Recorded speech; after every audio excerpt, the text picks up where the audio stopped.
C'était il y a 20 ans, jour pour jour. La loi sur le handicap était promulguée. Voulue par le président de l'époque, Jacques Chirac, le texte posait comme principe une compensation des conséquences d'un éventuel handicap à tout âge de la vie, avec des dispositions sur la scolarité, les revenus, l'emploi ou encore l'accessibilité. Mais quid de la vie publique, la vie politique? Ce matin, nous recevons Pierre Denisio. Bonjour monsieur. Bonjour.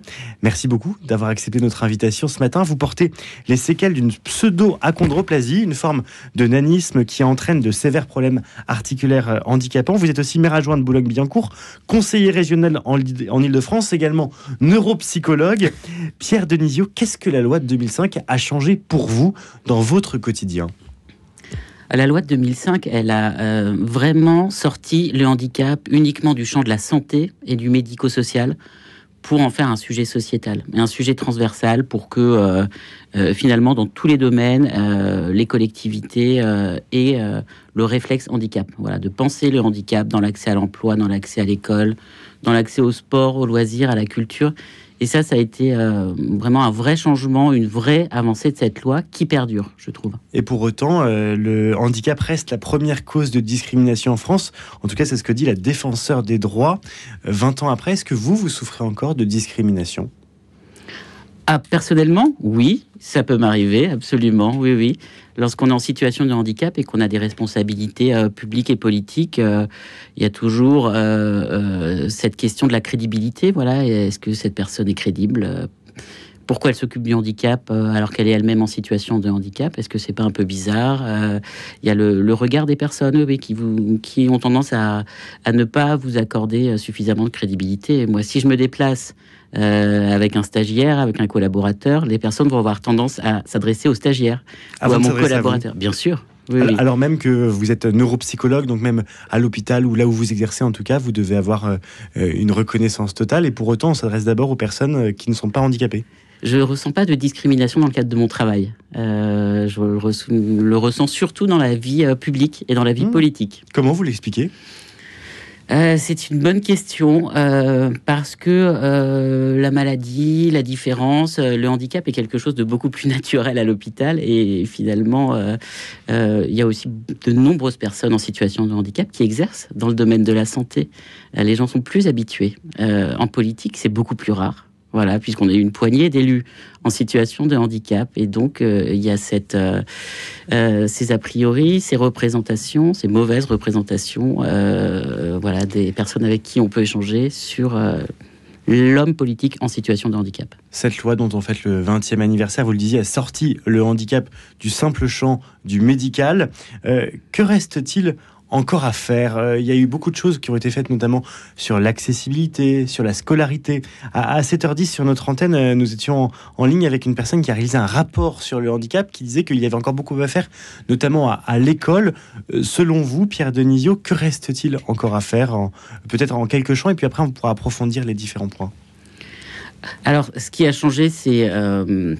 comme je le disais tout à l'heure, c'est vraiment la perception du handicap comme un sujet sociétal. Donc ça fait partie des avancées. Ensuite, la loi a posé les principes de l'accessibilité universelle, de l'accès à l'école, qui sont des thèmes particulièrement importants. L'accès au commerce, l'accès au transport.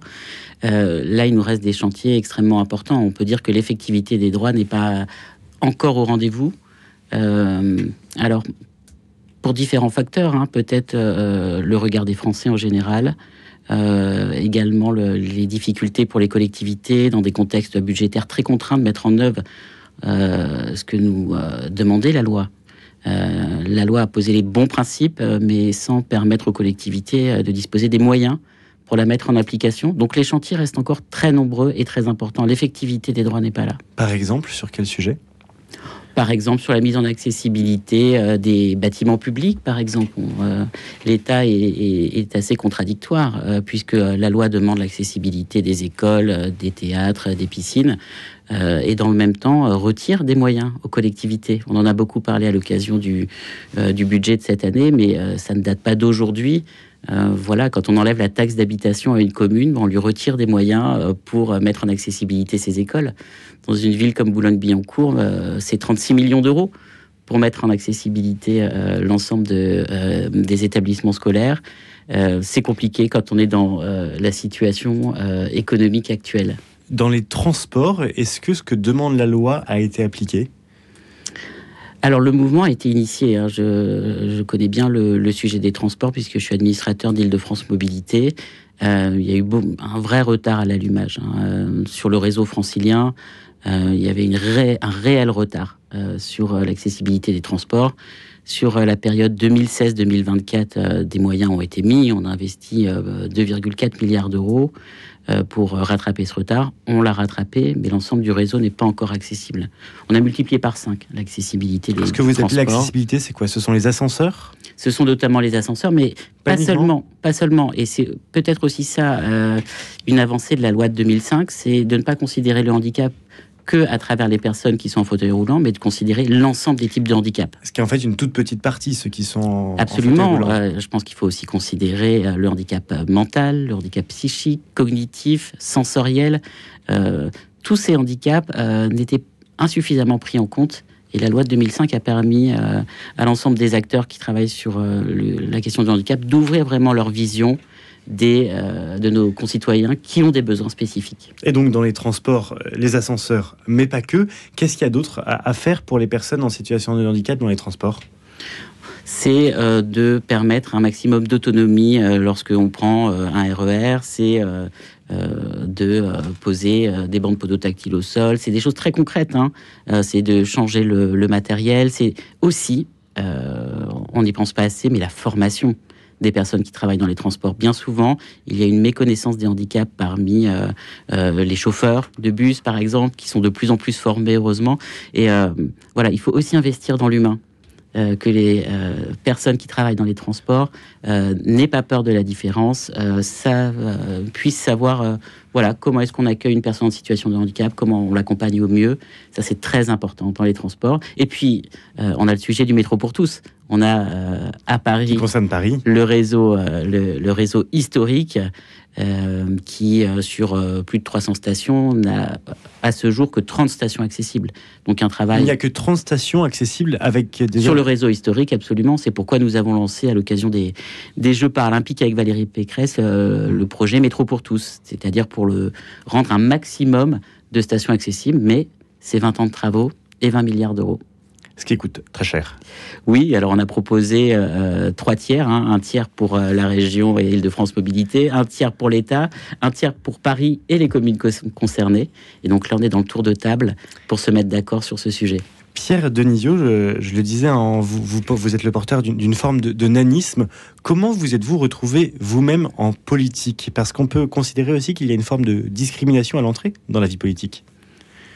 Alors, il y a peut-être une discrimination. Je pense qu'il y a aussi une autocensure des personnes en situation de handicap qui imaginent que la politique, c'est très, très dur et qu'elles auront des difficultés à faire valoir leur crédibilité et leurs compétences. Moi, j'invite toutes les personnes en situation de handicap à s'investir en politique pour travailler sur les sujets de handicap ou pour travailler sur d'autres sujets. Moi, je suis très content à Boulogne-Billancourt de travailler sur les questions du logement social, sur les affaires sociales, sur le CCAS.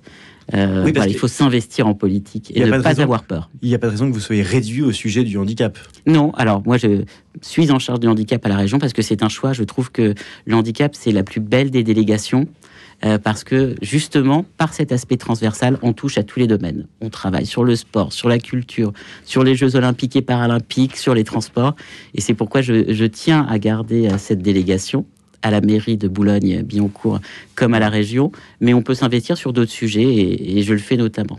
Y a-t-il un risque d'être essentialisé, d'être réduit au handicap, d'être là parce qu'on est handicapé ?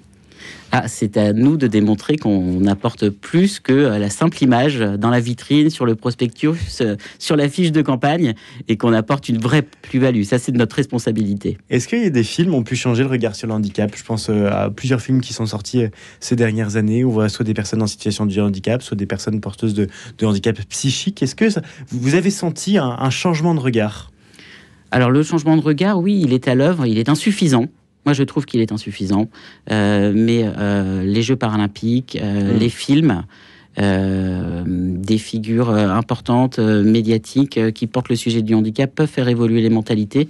Je pense que c'est aussi un des enjeux de la loi de 2005, c'est-à-dire qu'il y a eu une prise de conscience politique sur les sujets d'handicap, d'accessibilité, d'inclusion. Le changement de regard, je préfère même parler le changement d'état d'esprit, n'a pas encore été totalement réalisé par les Français, je trouve. On doit travailler, on doit continuer de travailler. Et vous-même, dans votre expérience, lorsque vous êtes rentré en politique, on le disait, à la fois au Conseil régional d'Île-de-France, à la fois à la mairie de Boulogne-Billancourt, en région parisienne, quel regard vous avez vu de la part des personnes qui vous entourent? Vous disiez autocensure tout à l'heure. Est-ce que vous avez vu une discrimination de la part d'autres personnes dans la vie politique, dans l'exercice de vos mandats? Oui, j'ai pu en rencontrer, je le disais tout à l'heure, la bataille pour la crédibilité, ne pas être ici simplement comme une illustration sur le prospectus, sur la fiche de campagne. C'est pourquoi vraiment il faut investir le champ politique, montrer ses compétences un maximum.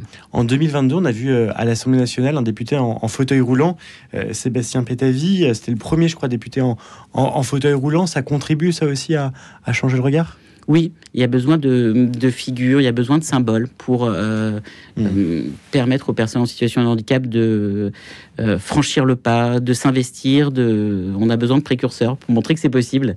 Et le député que vous citez fait partie de ces personnes. Des précurseurs donc.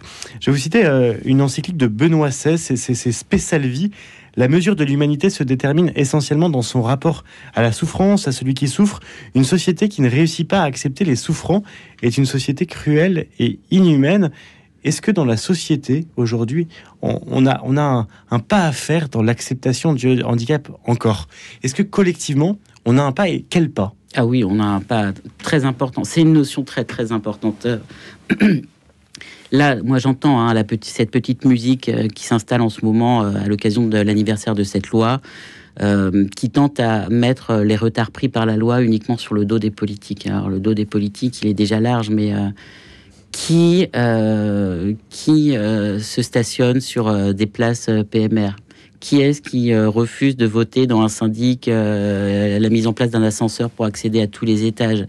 Qui est-ce qui regarde de travers la personne qui fait la queue à une caisse de supermarché, qui n'a pas de handicap visible et qui demande à passer devant les autres parce que la station pénible lui est difficile? La station de debout lui est pénible. Exactement. Ce sont les Français lambda, les Français qui se sentent pas concernés. Donc je pense que la loi, ça doit pas être seulement l'occasion d'un défouloir sur le politique parce que ce serait trop facile, mais que chacun s'interroge sur la place qu'il fait à la différence, la place qu'il fait au handicap et plus globalement la place qu'on peut faire à la fragilité.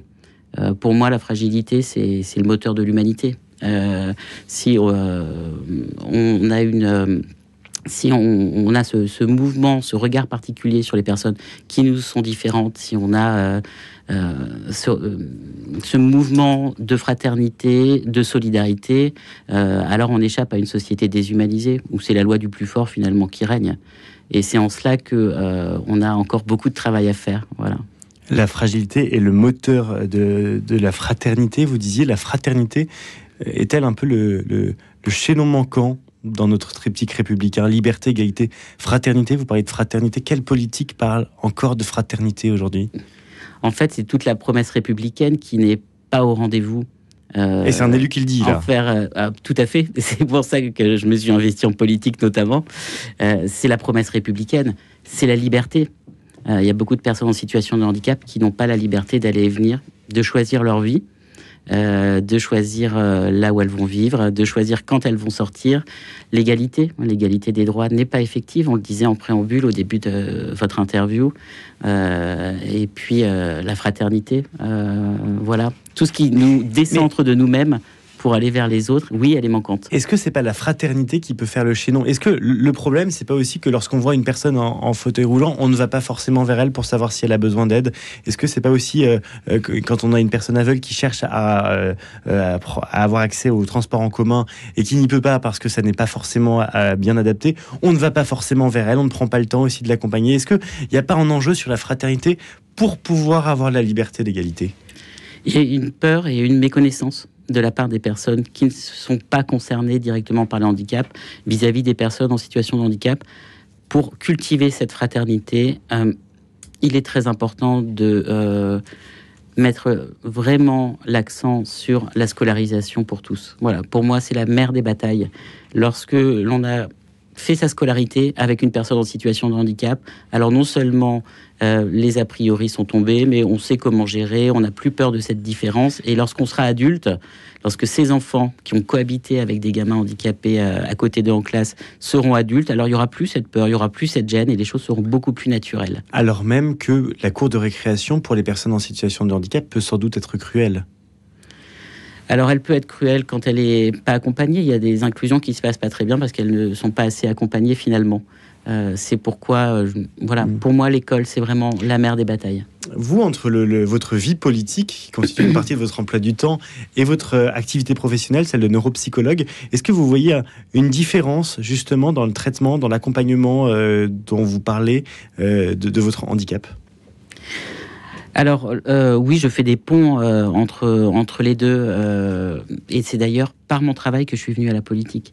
C'est parce que je travaillais à l'hôpital, parce que j'ai pris conscience de la capacité que j'avais à être utile à mes patients et à leur famille, que j'ai eu envie de leur être utile en dehors de l'hôpital, et d'être utile et de servir mes concitoyens. C'est comme ça que je suis venue à la politique. Donc oui, il y a des domaines de recoupement entre mon activité professionnelle et mon engagement politique. Mais dans le traitement, vous disiez tout à l'heure que dans votre activité professionnelle à l'hôpital, vous n'avez peu subi de discrimination.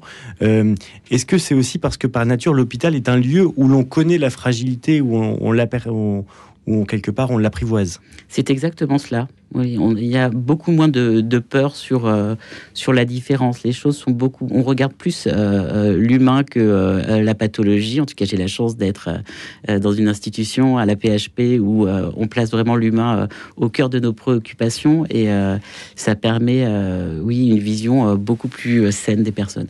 Quelle place pour la fragilité aujourd'hui. En tout cas, c'est peut-être le message aussi qu'on peut retenir de votre témoignage ce matin. Merci beaucoup Pierre Denisio. Je rappelle que vous êtes donc atteint d'une forme de nanisme, mais vous êtes aussi maire adjoint de Boulogne-Billancourt, conseiller régional en Ile-de-France, neuropsychologue à l'occasion des 20 ans de la loi sur le handicap, donc 20 ans jour pour jour. Ce texte promulgué sous la présidence de Jacques Chirac, c'était le 11 février 2005, qui posait donc comme principe une compensation des conséquences d'un éventuel handicap à tout âge de la vie. Merci beaucoup d'avoir accepté ce matin notre invitation.